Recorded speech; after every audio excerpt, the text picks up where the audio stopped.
नहमदुहु व नसल्ली अला रसूलिल करीम, अम्मा बाद। हज़रत मौलाना मोहम्मद ख़ान शेरवानी साहब पाकिस्तान के हैं। उन्होंने एक आयत से इस्तेदलाल किया है कि फ़लस्तीन यहूदियों के लिए, बनी इसराइल के लिए अल्लाह ने लिख दी है। चूँकि लिख दी गई है, कुरान पाक में है, तो पूरी दुनिया को उसको तस्लीम कर लेना चाहिए। ये उन्होंने इस्तेदलाल किया है। लोग तस्लीम करें या न करें पूरी दुनिया, उससे मुझे कोई तबसरा नहीं है, मैं बहस नहीं करता हूँ।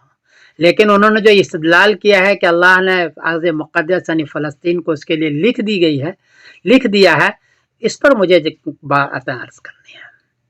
उन्होंने ये आयत पढ़ी है, या कौम उदखुलुल अर्ज़ल मुक़द्दसत अल्लती कतबल्लाहु लकुम, ऐ कौम बनी इसराइल, तुम मुक़द्दस ज़मीन यानी फ़लस्तीन में दाखिल हो जाए, तुम्हारे लिए लिख दी गई है। कतबल्लाहु लकुम, तो हमेशा के लिए लिख दी, उसने ये तर्जुमा किया है। जवाबन अर्ज़ है, हज़रत हमेशा के लिए नहीं लिख दिया है। ये तो हज़रत मूसा अलैहिस्सलाम के ज़माने में, मूसा अलैहिस्सलाम के ज़माने अपनी कौम को कहा था कि फ़लस्तीन में दाखिल हो तो तुम्हारे लिए है, लेकिन उसकी कौम ने उसी वक्त जवाब दे दिया था, कालू या मूसा इन्ना लन नदखुलहा अबदन मा दामू फिहा।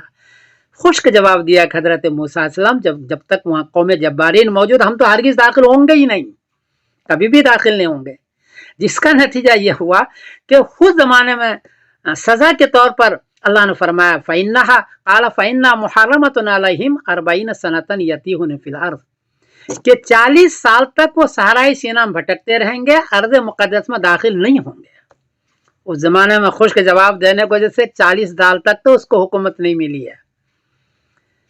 बाद में हज़रत दाऊद सलाम के ज़माने में जंग की, तो जाकर के उनको वहाँ की हुकूमत मिली है। बाद में 300 साल का कहते हैं बाद में। तो जब उस ज़माने में उनको अर्ज़ मुक़द्दस नहीं लिखी गई, 300 साल बाद में लिखी गई है, तो आज आप कैसे इस्तेदलाल कर रहे हैं कि ये उनकी ज़मीन लिख दी गई है? एक बात। दूसरी बात यह है कि 3 शर्तें हो, अल्लाह के साथ किसी की यारी नहीं है।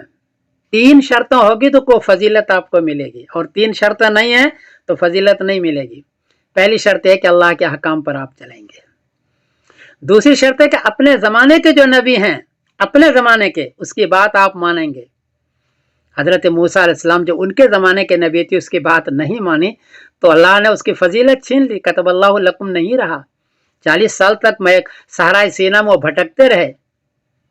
तो दूसरी बात है कि अपने ज़माने के नबी को मानेंगे। और तीसरी बात यह है कि हुज़ूर पाक सल्लल्लाहु अलैहि वसल्लम को उस ज़माने में भी रसूल मानेंगे, और जब आ जाए तो उसके ऊपर रसूल मान को उसकी मदद करेंगे। कुरान पाक में है, इज़ अख़ज़ल्लाहु मीसाक़न नबिय्यीन लमा आतैतुकुम मिन किताबिन व हिकमतिन सुम्मा जाअकुम रसूलुम मुसद्दिक़ुल लिमा माअकुम लतुअमिनुन्न बिही व लतंसुरुन्नहु, कि जब हमारे नबी मोहम्मद सल्लल्लाहु अलैहि वसल्लम आ जाएं तो उस पर ईमान भी लाओगे, उसकी मदद भी करोगे। हुज़ूर पाक सल्लल्लाहु अलैहि वसल्लम आए, इन लोगों ने न ईमान लाया न उसके पर मदद की, नतीजा यह हुआ कि उनकी ज़मीन उससे छीन ली गई। हज़रत उमर रज़ियल्लाहु के ज़माने में तो मुकम्मल छीन ली गई, और आज तक वो छीनी हुई है अर्ज़ मुक़द्दस, ये भी याद रखो। उन पर अभी उसकी हुकूमत तो है, लेकिन बैतुल मक़दिस पर कब्जा मुसलमानों की है, यहूद की नहीं है। उसमें नमाज बैतुल मक़दिस में मुसलमान ही पढ़ रहे हैं, क्योंकि उसकी कौम ने उस ज़माने में कह दिया कि इन्ना लन नदखुलहा अबदन मा दामू फिहा, हम दाखिल नहीं होंगे। तो सज़ा के तौर पर उस ज़माने भी नहीं दी गई और आज भी नहीं दी जाएगी। और जब तक कि अल्लाह के हकाम पर ये नहीं चलेंगे, मेरा ख्याल है कि ये ज़मीन उसको नहीं दी जाएगी। इसलिए मोहम्मद ख़ान शेरवानी साहब, आपने इस आयत से इस्तेदलाल किया है कि उसकी ज़मीन लिख दी गई है, ये सही नहीं है। उस ज़माने में भी नहीं लिखी गई थी, आज कैसे लिखी जाएगी?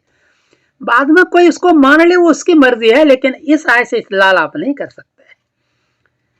अल्लाह को किसी के साथ यारी नहीं। अल्लाह के हकाम पर चलेंगे तो आपको मिलेगी, और नहीं चलेंगे तो उस ज़माने भी नहीं मिली, आज भी नहीं मिलेंगे। ये छोटी सी बात थी, क्योंकि मोहम्मद ख़ान शेरवानी ने तासुर देने की कोशिश की पूरी दुनिया, क्योंकि ये उनकी ज़मीन है। तो मैंने उनका जवाब दिया कि भी उस ज़माने में लिखी गई थी दाखिल होने के शर्त पर, अभी नहीं है। तो आप सोच लें इसको। अस्सलामु अलैकुम व रहमतुल्लाहि व बरकातुहू।